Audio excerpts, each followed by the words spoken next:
Alright guys, check it out. Today on American Heritage Garage, we're going to do a little maintenance on the old Jeep here. Going to change the oil, run some Seafoam through the fuel system, and do a tire rotation. Also do a chassis lube. So let's get started.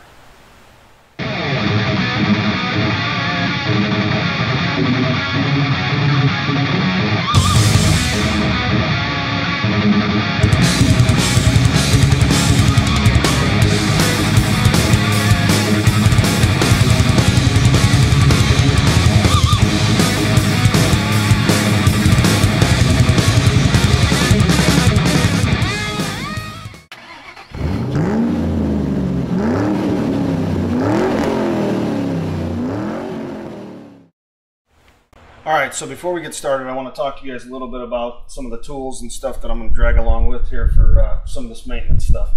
I try to have everything laid out and set out so I don't have to get up and down a million times while I'm working on stuff. So I always have gloves. That's just my thing. Some people do, some people don't. For the oil change, you got to have the right wrench. To take the drain plug off, I always use wrenches. It's just better leverage than using a socket and a ratchet. I got my impact sockets for removing my wheels, my impact torque wrench for putting the wheels back on, funnel, I got the oil filter, and the Seafoam. To talk to you guys a little bit about this Jeep, this is my Jeep, my personal daily driver. I bought it in 2008. 2009, I did a bunch of work to it. I put a lift on it. I started off with a rough country lift. It didn't last very long. It's just not the quality that I wanted. So I have since upgraded to a 4-inch metal cloak lift. It's got adjustable upper and lower control arms, detachable sway bar links, front and rear track bars that are adjustable. It's a pretty good setup. It's got some heavy duty off-road tie rods, tie rod ends, as far as that goes.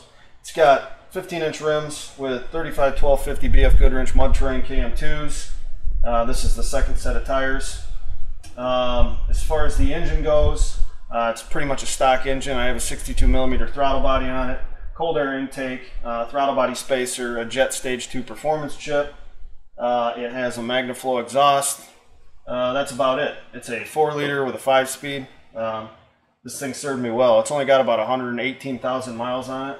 So yeah, it's been a pretty good Jeep. Not too rusty. There's a little bit on the driver's side fender, front fender, which I'll work on this winter. So yeah, what I tell everybody, all the kids at school and everybody I talk to, I said if you want your vehicle to last, 2 things that you got to do is change the oil and wash it. Because rust is your worst enemy, especially where we're from in the Rust Belt here. So anyway, I'll quit talking and we'll get to it. Alright, so Jeep's jacked up in the air. Gonna loosen the drain plug up here, get the oil draining, let that go for a minute or two. Again, like I said, I always use a wrench. It's just something I've learned that it's less likely you're going to round the drain plug off. So get a wrench, hold it up there, give it a couple palm hits, she's loose. I know this isn't rocket science, guys, and I know most of you probably know how to do this, but hey, we're here. I don't know if you can see from this angle, but I'm pretty sure the rear main seal is leaking on the Jeep, but I haven't felt like changing it because it's not all that easy. So here we go, magic trick, bam, hardly any oil in the hands, good deal. We'll let that go for a couple minutes, then we'll head up top and we will let loosen up the oil filter, come back down, put the drain plug back in, fill her up, call it good as far as that goes. Alright, so we reposition the drain pan. I'm going to reach under here and hopefully the oil filter is hand tight and it's not going to be too difficult for me to get off.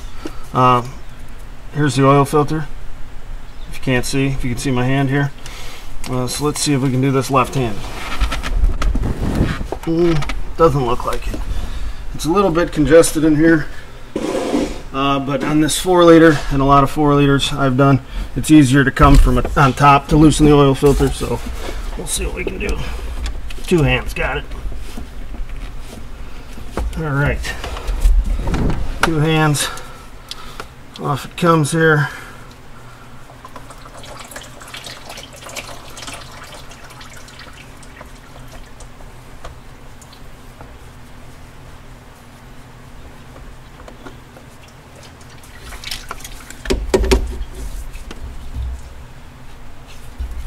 Up and out without making too much of a mess.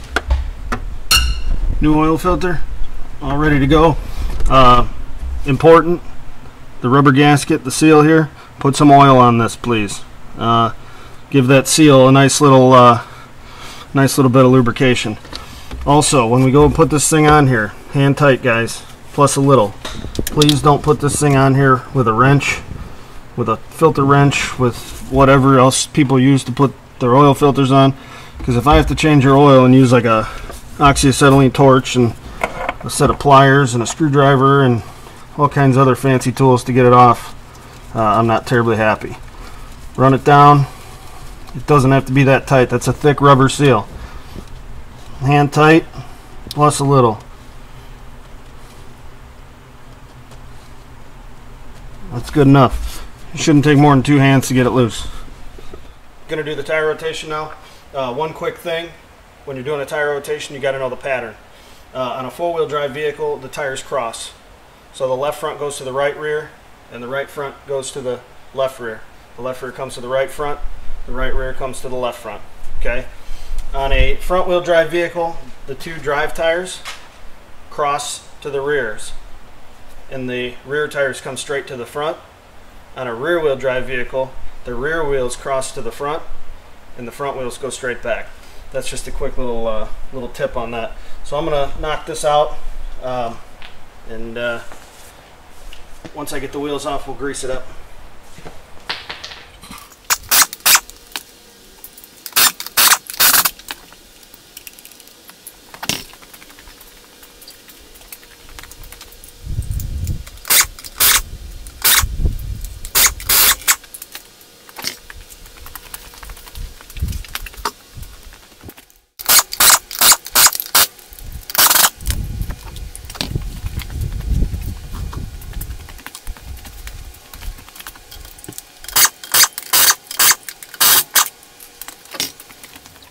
If you have greasable joints on your vehicle, it's extremely important to do so. It gives some longevity to your parts, saves money in the long run. A lot of modern vehicles have sealed joints, so your tire red ends, ball joints, different joints are sealed and you can't grease them, which that's how they're designed. So we're going to knock this out. There's several in the front and a couple in the rear and a couple on the drive shaft. All it takes is a few pumps. You don't have to go nuts. Just get a little in there.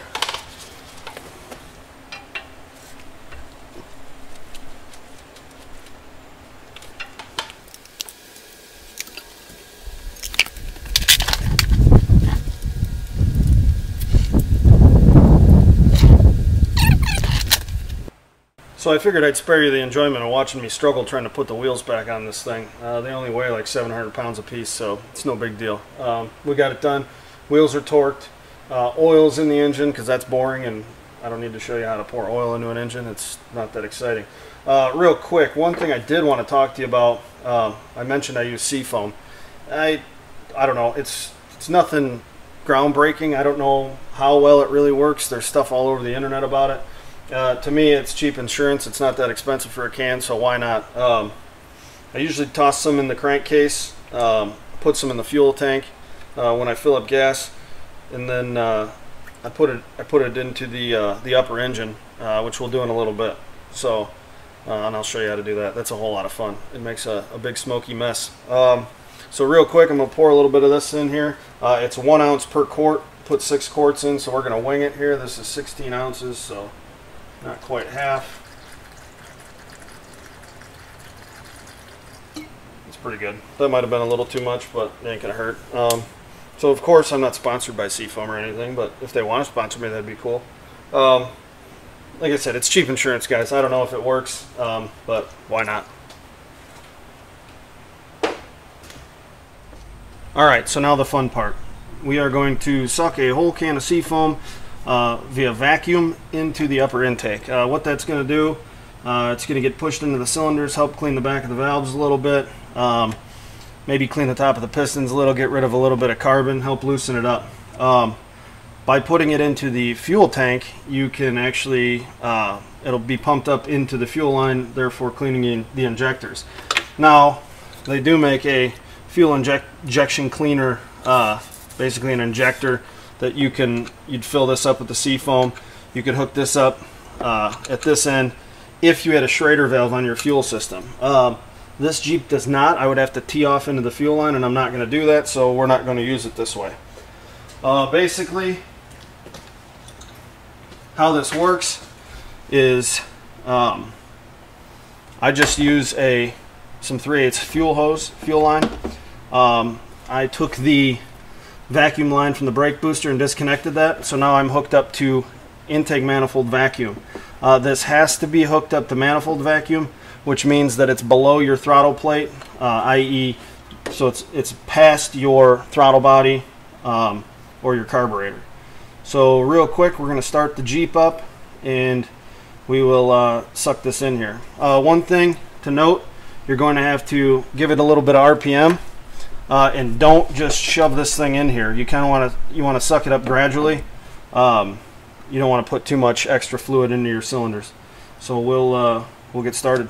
All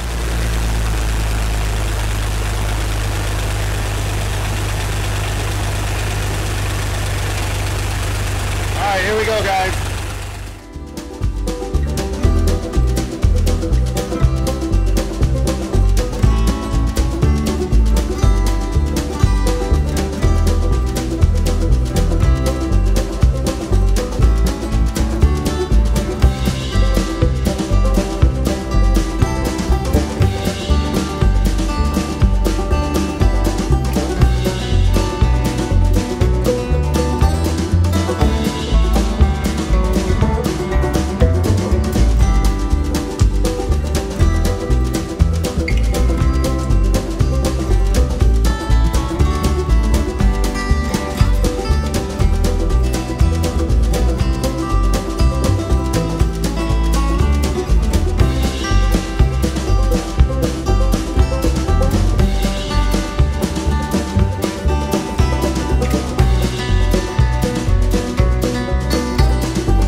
Alright, so if you can see here, it's already getting a little bit smoky.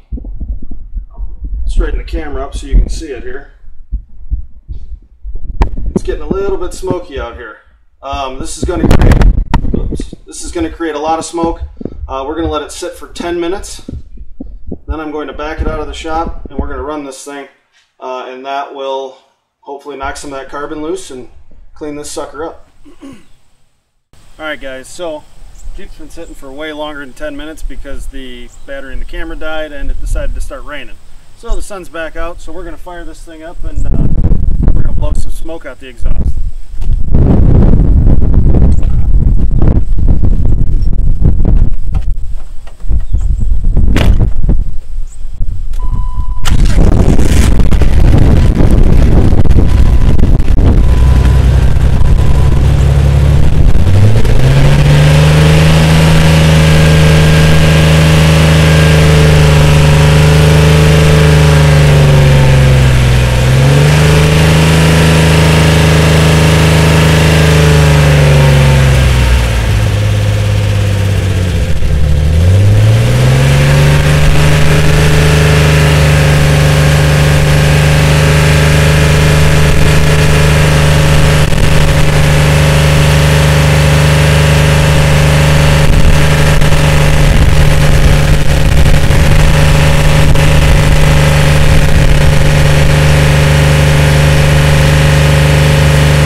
All right, so now that the neighbors think the building's on fire, I think we're good for the day.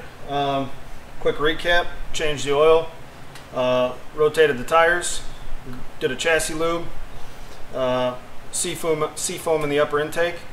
I think we're good. It's important, guys. Do the maintenance, the little stuff. Spend the 40 or 50 bucks every few months.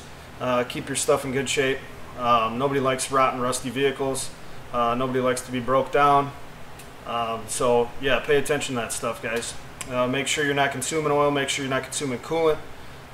Make sure your belts aren't squeaky and cracked and nasty and broken, and you'll be good to go.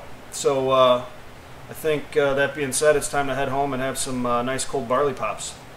So until next time, we'll see you out here at American Heritage Garage.